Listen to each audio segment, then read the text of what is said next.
Welcome, everybody. Good afternoon to another session of Talk It Up Toastmasters. I've been watching this show on Netflix called The Good Place. Anybody else watch that? The Good Place with Kristen Bell.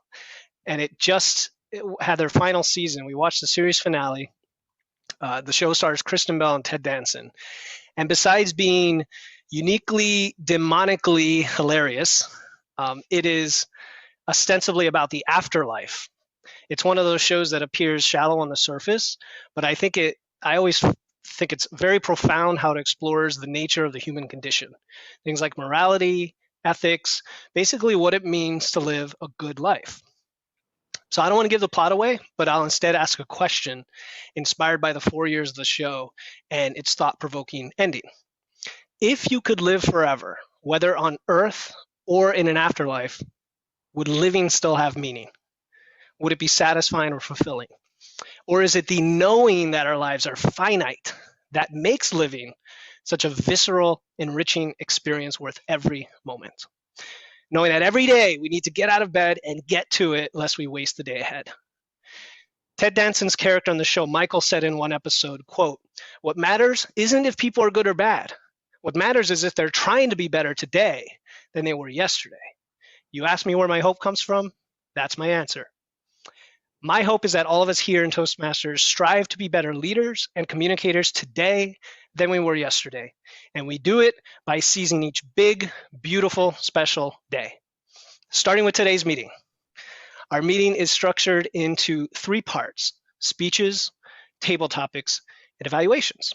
I'll briefly introduce the players in our performance today. The Joke Master will be following me to tell us a joke, or 2 or 3, and that would be Hemang Modi. And then our grammarian, Mohan Padamati, will be delivering the word of the day. I think today he'll be presenting it rather than using the game of Hangman. And then we try to use that word in table topics. Later on, Mohan will give his report about our use of the language.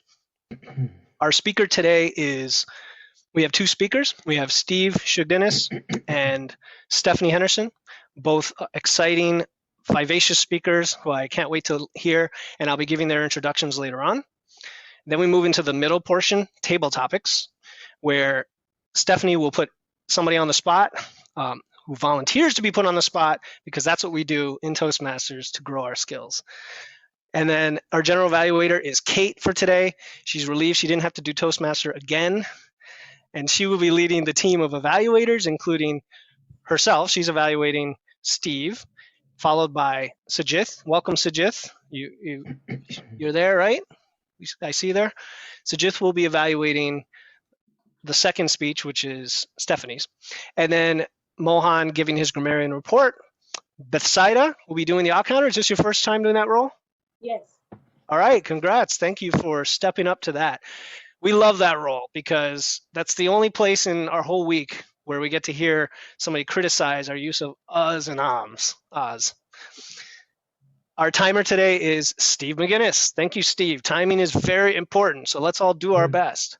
You're welcome. And then, thank you, yes. I'm coming live from St. Vincent de Fura Church now that we've started. You got to keep it quiet here because there's some people behind me praying. Okay, yes. I'll get some candles here so I could see my notes. Yes, the monks are supposed to start chanting shortly. All right, Steve, so we got to stay on time, Mr. Timer. Let's keep going. Turn it down. Thank you very much, Steve. Our timer for the day. And then we will close out the meeting with the business meeting by our president, Brian Potts.